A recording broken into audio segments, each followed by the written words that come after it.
China north కొరియాతో దోస్తీపై Trump focus. ప్రపంచమంతా తాను చెప్పినట్టే నడవాలనుకుంటున్నట్టు యుఎస్ అధ్యక్షుడు ట్రంప్ ఇప్పుడు చైనా నార్త్ కొరియాపై కన్నేశారు. ఈ ఏడాది చివరిలో లేదా వచ్చే ఏడాది చైనాలో పర్యటిస్తానని ప్రకటించారు. తన వద్ద కొన్ని వ్యూహాలు ఉన్నాయని అవి అమలు చేస్తే ఆ దేశం నాశనం అవుతుందని హాట్ కామెంట్స్ చేశారు. కానీ తాను అలా చేయనన్నారు. నార్త్ కొరియా నియంత కిమ్తోనూ ఈ ఏడాది భేటీ అవుతానని తెలిపారు.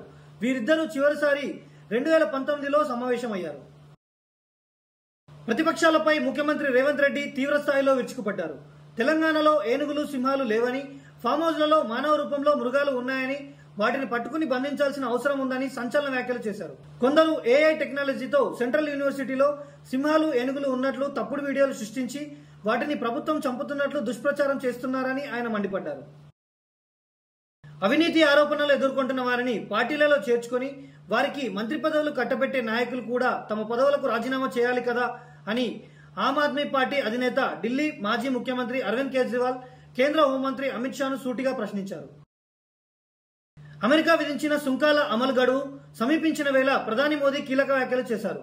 రైతులు, పశుపోషకులు, చిన్న తరహా పరిశ్రమల ప్రయోజనాల విషయంలో రాజీ పడే ప్రసక్తే లేదన్నారు. ఈ విషయంలో తమపై ఒత్తిడి పెరగొచ్చని, కానీ దానిని భరిస్తామన్నారు. కాంగ్రెస్ పార్టీ భారత్ ను ఇతర దేశాలపై ఆధారపడేలా చేసిందన్నారు. 200% టారిఫ్స్ విధిస్తాం, చైనాకు ట్రంప్ వార్నింగ్. యుఎస్ కు China rare earth magnet supply ఆపేస్తే 200% టారిఫ్స్ విధిస్తామని ట్రంప్ వార్నింగ్ ఇచ్చారు. వాళ్ళు మాకు మ్యాగ్నెట్స్ ఇవ్వాల్సిందే, లేదంటే 200% టారిఫ్స్ విధించడం ఇంకేదైనా చేస్తాం, కానీ ఆ సమస్య రాదని భావిస్తున్నాం అని అన్నారు. త్వరలో చైనాలో పర్యటిస్తానంటూనే హెచ్చరించడం గమనార్హం. కాగా చైనాలోనే అత్యధికంగా ఉత్పత్తి అయ్యే rare earth magnets automotive, defence తదితర పరిశ్రమలకు కీలకం. ఏపీలో ఆర్టీఈ కింద పేద విద్యార్థులకు ప్రైవేట్ పాఠశాలల్లో 25% సీట్లు ఇస్తున్న విషయం తెలిసిందే. అందులో భాగంగా 1వ తరగతి ఉచిత ప్రవేశాలు, అదనపు నోటిఫికేషన్, లాటరీ ఫలితాలు విడుదలయ్యాయి. 11,702 మంది ఎంపిక కాగా ఆగస్టు 31 లోపు విద్యార్థులు స్కూళ్లలో చేరాలని విద్యాశాఖ తెలిపింది. ఎంపికైన విద్యార్థుల సమాచారం తల్లిదండ్రుల ఫోన్ నంబర్లకు అందుతుందని, దీనికి సంబంధించిన వెబ్సైట్లలోనూ చెక్ చేసుకోవచ్చని వివరించింది. పలమనేరు, చిత్తూరు జిల్లాలో లారీని ఢీకొన్న కారు, 1 మృతి, 3కి గాయాలు. బెంగళూరు చిత్తూరు ప్రధాన రహదారిలో మొగిలిఘాట్ రోడ్లో మంగళవారం ఉదయం జరిగిన ఘటన. బెంగళూరు వైపు నుండి చిత్తూరు వైపు వస్తున్న లారీని వెనుక వైపు నుండి కారు ఢీకొనడంతో ప్రమాదం జరిగింది. ఓ వ్యక్తి ఘటనా స్థలంలోనే మృతి చెందగా మరో 3కి తీవ్ర గాయాలు కావడంతో ఆసుపత్రికి తరలింపు. ప్రమాద ఘటనపై విచారిస్తున్న పలమనేరు పోలీసులు. జూనియర్ ఎన్టీఆర్ పై టీడీపీ ఎమ్మెల్యే దగ్గుపాటి ప్రసాద్ అనుచిత వ్యాఖ్యలు చేసిన సంగతి తెలిసిందే. దీనిపై మంత్రి పయ్యావుల స్పందించారు. ఎన్టీఆర్ గురించి తాను ఎక్కడా ఏమీ అనలేదని ఎమ్మెల్యే ప్రసాద్ చెప్పిన తర్వాత కూడా ఆ అంశంపై వివాదాన్ని కొనసాగించడం భావ్యం కాదన్నారు. ప్రసాద్తో పాటు ప్రభాకర్ చౌదరిలను పిలిపించుకొని చంద్రబాబు మాట్లాడినట్లు వివరించారు. అన్నమయ్య జిల్లా ములకల చెరువు మండలంలోని పాత ములకల చెరువు సమీపంలో ఆర్టీసీ బస్సుకు చాసి విరగడంతో ప్రయాణికులకు పెద్ద ప్రమాదం తప్పింది. ఈ బస్సు గూడుపల్లి నుండి ములకల చెరువుకు వస్తుండగా ప్రమాదం చోటు చేసుకుంది. ఈ ప్రమాదంలో ఎవరికి కానీ ఎటువంటి ప్రమాదం జరగలేదని ప్రయాణికులు తెలిపారు. జగన్ ఆస్తుల వ్యవహారంపై హైకోర్టులో విచారణ జరిగింది. వాన్పిక్ సంస్థ క్వాష్ పిటిషన్ కొట్టేసిన హైకోర్టు. వాన్పిక్ కు భూ కేటాయింపుల్లో అక్రమాలు, క్విట్ ప్రోకో జరిగిందని సిబిఐ అభియోగాలు. సిబిఐ వాదనలతో ఏకీభవించిన హైకోర్టు. మెహదీపట్నం బస్టాండ్లో ఆర్టీసీ బస్సులో అగ్ని ప్రమాదం చోటు చేసుకుంది. బస్సు రిపేర్ కోసం పక్కన నిలిపినప్పుడు షార్ట్ సర్క్యూట్ కారణంగా ఒక్కసారిగా మంటలు చెలరేగాయి. ప్రమాద సమయంలో బస్సులో ఎవరూ లేనందున పెద్ద ప్రమాదం తప్పింది. వెంటనే డ్రైవర్ ఫైర్ సిబ్బందికి సమాచారం ఇచ్చాడు. వారు సంఘటన స్థలానికి చేరుకొని మంటలను అదుపులోకి తీసుకున్నారు. తిరుపతిలో మైనర్ బాలికపై జరిగిన అత్యాచారంలో 2 నిందితులకు పోక్సో కోర్టు యావజ్జీవ జైలు శిక్ష విధించింది. బాధితురాలికి 3 లక్షల రూపాయల నష్టపరిహారం మంజూరు చేశారు. చిత్తూరు జిల్లా బుక్కే వెంకటేష్, రాజమోహన్ నాయక్ అనే నిందితులు మైనర్ బాలికను తిరుచానూరు సమీపంలో అత్యాచారం చేశారు. పోలీస్ ఆధారాలతో కేసు నమోదు చేసి విచారణ అనంతరం గౌరవ జడ్జి నేరాన్ని రుజువు చేసుకుని తీర్పు ఇచ్చారు. జిల్లా ఎస్పీ వి హర్షవర్ధన్ రాజు, పోలీసులు, స్పెషల్ పీపీలను అభినందించారు. భరతనాట్య ప్రదర్శనతో 17 ఏళ్ల చైనీస్ అమ్మాయి జాంగ్ జియా యువాన్ అందరినీ మంత్రముగ్ధులు చేసింది. బీజింగ్ లో జరిగిన అరంగేట ప్రదర్శనలో ఆమె ప్రతిభ ఆకట్టుకుంది. చిన్నప్పటి నుంచే భరతనాట్యంపై ఆసక్తి కలిగిన జియా ప్రఖ్యాత నృత్యకారిణి జిన్ షాన్ వద్ద శిక్షణ పొందారు. ఇది భారతీయ నృత్య సంస్కృతికి అంతర్జాతీయ గుర్తింపు, గౌరవం అందించడంలో కీలకం. తెలంగాణలో రాజీనామాల సవాళ్లు చర్చనీయాంశం. PCC chief Mahesh Goud vote చోరీ కోసం బీజేపీ గెలిచిందని ఆరోపించారు. బీజేపీ నేతలు కాంగ్రెస్ ప్రభుత్వం ఎలా వచ్చింది అని కౌంటర్ ఇచ్చారు. మెదక్ ఎంపీ రఘునందన్ రావు కూడా రాజీనామాలు చేయాలని డిమాండ్ చేశారు. ఇతర ప్రాంతాల్లో ఆరోపణలు వినిపించకపోవడం, ఓటు చోరీ రాజకీయాలు తెలంగాణ రాజకీయ వాతావరణాన్ని కలకలం రేపుతున్నాయి. తిరుపతి మున్సిపాలిటీలో భూమన కరుణాకర్ రెడ్డి టీడీపీ బాండ్ల స్కామ్ లో పాల్గొని వందల కోట్ల రూపాయలు చోరీ చేసినట్లు ఆరోపణలు వినిపిస్తున్నాయి. తాజాగా ఆయన మహిళా ఐఏఎస్ అధికారిపై రివర్స్ బ్లాక్మెయిలింగ్ ఆరోపణలు చేశారు. వైసీపీ ప్రభుత్వంలో తనపై దృష్టి పెట్టడం లేదు, భయంతో ఆరోపణలు చేస్తున్నారని విశ్లేషకులు చెబుతున్నారు. భూమన కరుణాకర్ రెడ్డి ఒకప్పుడు జిరాక్స్ షాప్ నడిపేవారు. వైఎస్ కుటుంబానికి సన్నిహితమైన తర్వాత తిరుపతిలో ఆయన ధనవంతుడయ్యాడు. ఏ వ్యాపారం చేయని ఆయనకు వందల కోట్ల ఆస్తి ఎలా వచ్చిందో మాత్రం ఎవరికీ తెలియదు. ఇప్పుడు అది బయటపడుతుందని, మంత్రులపై ఐఏఎస్ ఆఫీసర్లపై బ్లాక్మెయిలింగ్ కు పాల్పడుతున్నారని, కానీ జరగాల్సినవి జరగకుండా ఉంటాయా అని విశ్లేషకులు అంటున్నారు.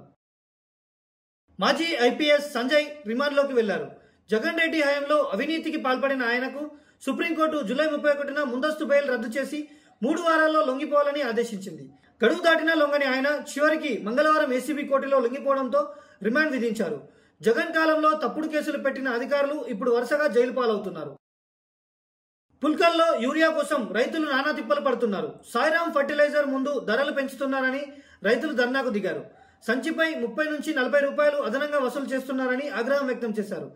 ఆందోళ్ ఎమ్మెల్యే క్రాంతి కిరణ్ ప్రభుత్వం రైతుల అవసరాలకు తగ్గట్లు ఎరువులు అందించడంలో విఫలమైందని విమర్శించారు. పుల్కల్, ఆందోళ్, టేక్మాల్ మండలాల్లో వరి సాగు ఎక్కువగా ఉన్నా యూరియా సరఫరాలలో నిర్లక్ష్యం జరిగిందని మండిపడ్డారు.